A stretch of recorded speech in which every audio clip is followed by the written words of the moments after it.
স্বাধীন সার্বভৌম রাষ্ট্র।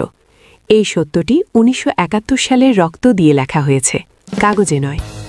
কিন্তু দুঃখজনক বাস্তবতা হল, সাম্প্রতিক সময়ে ভারতের পররাষ্ট্রমন্ত্রীর বক্তব্য ও কূটনৈতিক ইঙ্গিত বাংলাদেশের আসন্ন নির্বাচনকে ঘিরে নতুন করে প্রশ্ন তুলেছে।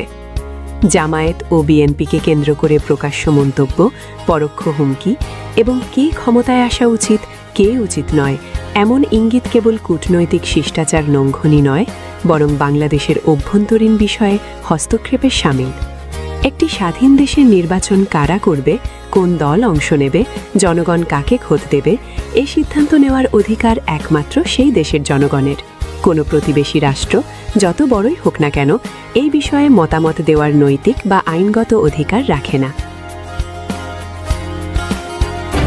নির্বাচন সম্পূর্ণ একটি দেশের অভ্যন্তরীণ বিষয়।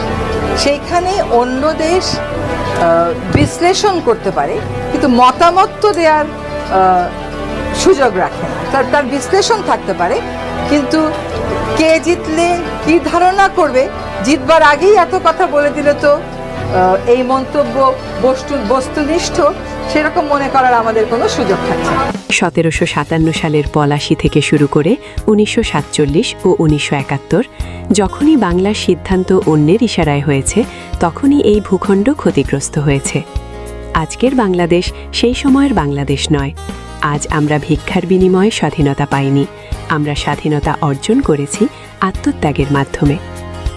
ভারত বাংলাদেশের বন্ধু হতে পারে, সহযোগী হতে পারে, কিন্তু অভিভাবক নয়। বন্ধুত্ব সমান অধিকারের ভিত্তিতে হয়, দাদাগিরির ভিত্তিতে নয়। বাংলাদেশের নির্বাচন হবে বাংলাদেশের সংবিধান অনুযায়ী, বাংলাদেশের জনগণের সিদ্ধান্তে, বাংলাদেশের স্বার্থকে সামনে রেখে। কোনো বিদেশি বক্তব্য যদি আমাদের রাজনৈতিক প্রক্রিয়াকে প্রভাবিত করার চেষ্টা করে, তবে তা সরাসরি বাংলাদেশের সার্বভৌমত্ব ও স্বাধীনতার উপর আঘাত। এই মুহূর্তে প্রয়োজন রাজনৈতিক মতভেদ ভুলে জাতি হিসেবে এক কণ্ঠে বলা, বাংলাদেশের নির্বাচন বাংলাদেশেরই বিষয়, সিদ্ধান্ত নেবে এদেশের মানুষ, অন্য কেউ নয়।